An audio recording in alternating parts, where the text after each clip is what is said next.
I know what you're thinking, that did I get the right notification? Sanko's cut, this guy is back.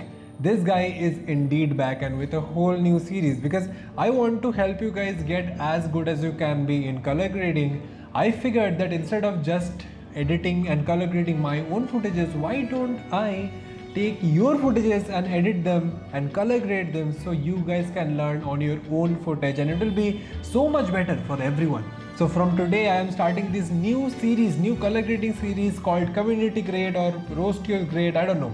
Tell me a good name in the comments below, but you can submit your color grades by joining the Discord server in the description, and I will pick your videos and critique your color grade or color grade your raw footages from the absolute scratch, and we can all learn how to make good color grades on different types of footages. And I'm not really sure how good this series is going to be, so if you like this series, if you want me to make more of this series, do let me know in the comments below. That way we can get started with the episode number 1. So for the first episode of this series, we have a video from Nihal. Nihal is one of my friends who also edits in DaVinci Resolve, and he has sent this footage, which I am supposing this is taken from a mobile phone, from a smartphone. This is basically a dirty room. This looks like a bachelor's room. This looks like my hostel room to some extent.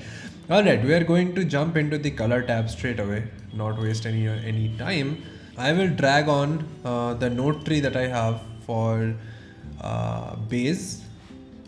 Right, this node tree is basically, I'll also clean up the node graph so everything is visible in this particular screen. I'll bring the qualifier over here. It looks easier to handle. Perfect. Space this out. Okay, cool, perfect. So the first thing is the denoise node. Again, if you are currently using DaVinci Resolve, the free version, there's not really much you can do. Let's skip that one. Next we come to exposure. I mean, it is pretty well exposed in my opinion, but I think the shadows could go down just a little bit to create a little more dramatic look. So I'm going to pull down the lifts just a little bit, just a tad bit. That much looks good. And I think overall it is a very well balanced footage in terms of exposure.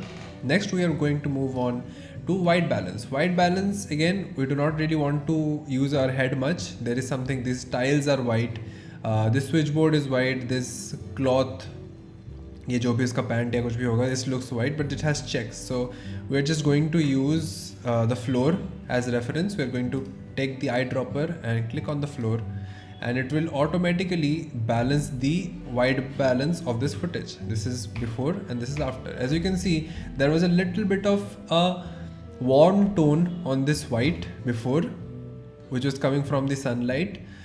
We removed that because we want a neutral footage, so we can do whatever we want. If we want to add warm glow, we want to add it by ourselves so that everything is in our control. So we want to start with a very neutral footage in the first two nodes. Next, I am going to go into the grade. Now, I personally think before going into the grade, I think this particular footage can use a LUT. So I'm going to go into the CST and use, is the CST in it already? I don't think so. Okay, I'll just look up for color space transform. I'll drag it onto CST, and then this is a Rec 709 normal footage. So this is a Rec 709 and Gamma 2.4 footage, I'm pretty sure. And I'm going to convert it to a, where is it?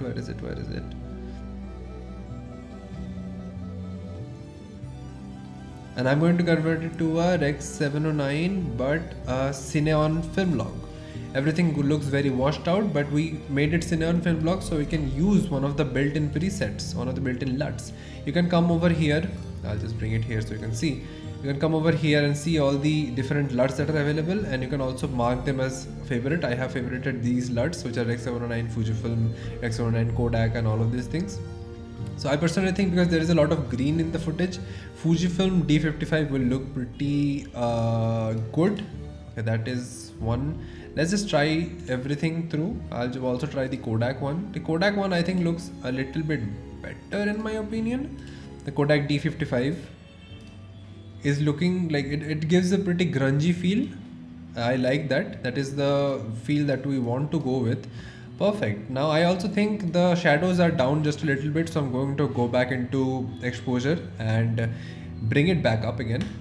I'm going to come into grade and add a little bit of yellow to the gain part of it.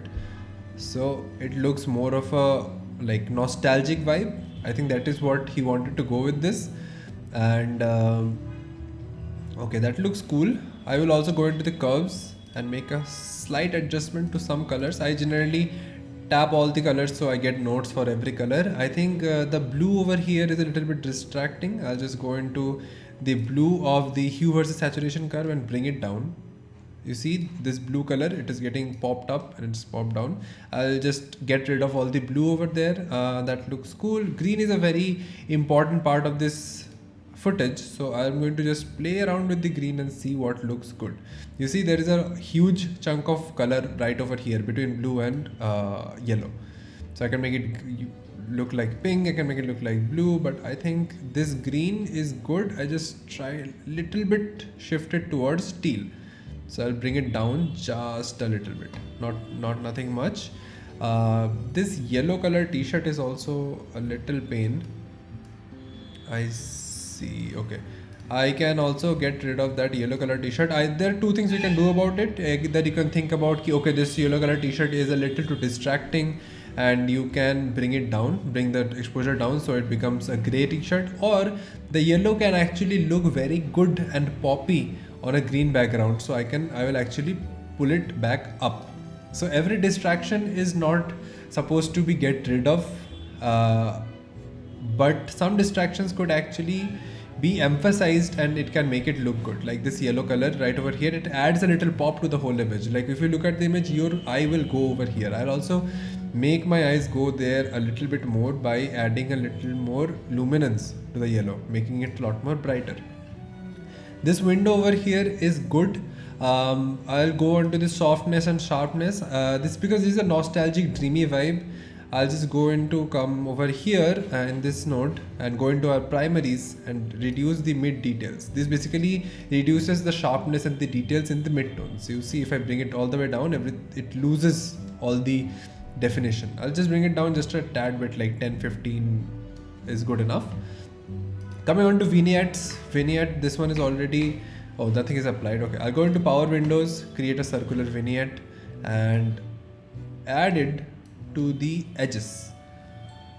I don't want much of a vignette in this particular footage because the corners are already pretty dark except this top right corner.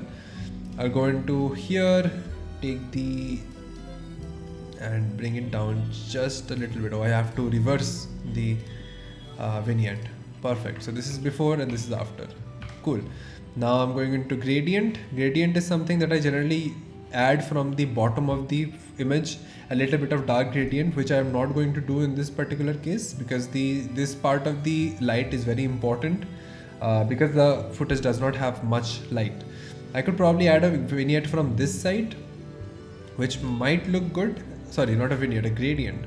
I'll add from something like this, from this direction, not very long, and I'll bring down the exposure. Yeah, that looks good because I don't really like looking at this dustbin over here. So I can add a little, oh, that is actually looking good. That is actually looking good. Perfect.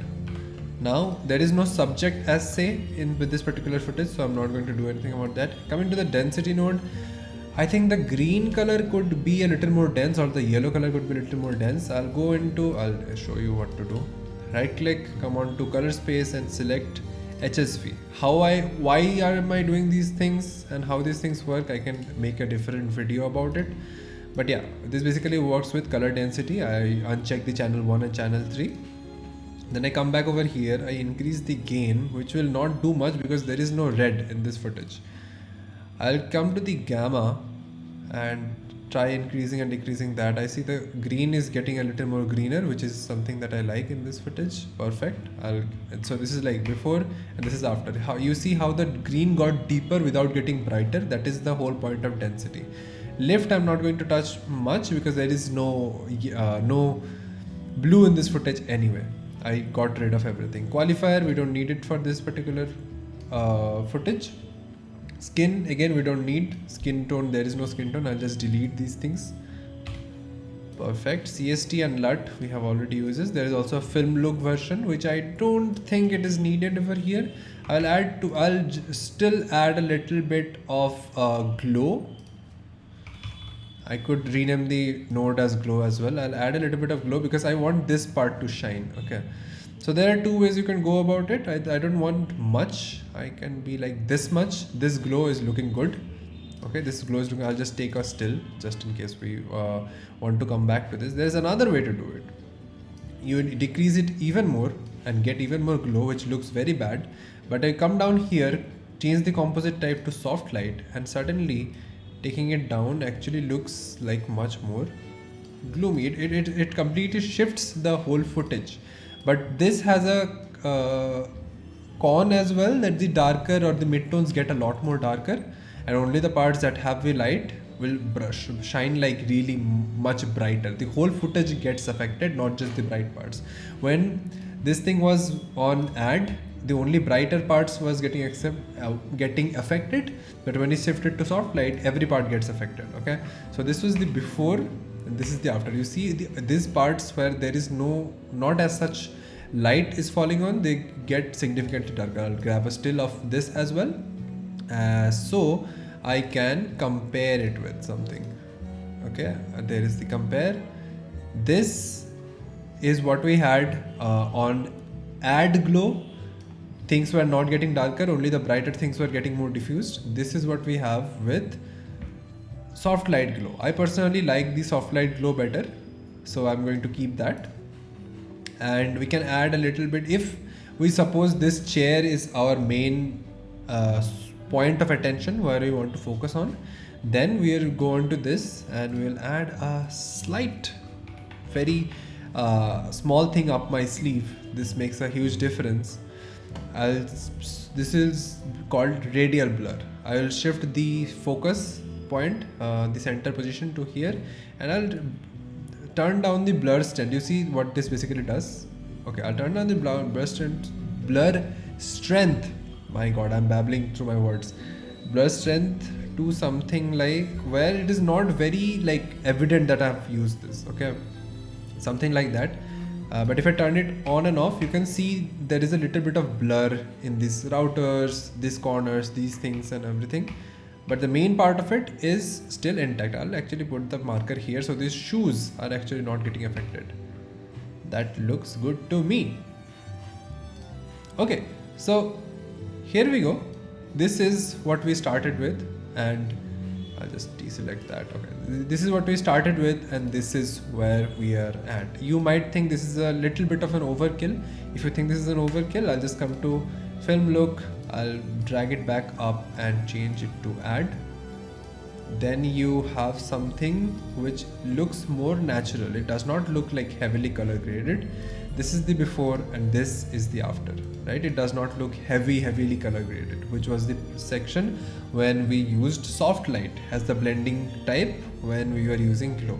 I hope you understand what's going on, but this time something is changing. This whole node tree, this raw footage and the LUT from this particular color grade will be available in a Discord server that we have made to get all the editors there, to get all the editing enthusiasts, people who want to learn video editing, people who want to critique each other's video editing, critique each other's creativity to get better together. And also on that platform, what will happen every week, I or Tarun will come on and actually do a live stream in that Discord server and review your videos, critique your videos, tell you where you can get better, tell you how you can get better. And these things, everything is going to happen in that Discord server. And as I said, the node tree, this raw footage and the LUT will be available in the Discord server as well. So click the first link in the description and be sure to join the Discord server, because this is an amazing opportunity if you ask me. And if you like where this particular series is going, where I am taking your footages and grading them and critiquing your grades and telling you how to make your footage better, let me know in the comments below so I can know that you want more of these videos, and I can make like a lot more of these videos, so you guys can take your color grading to the next level very easily. And that is it for me today. Thanks a lot for watching. I will see you very soon.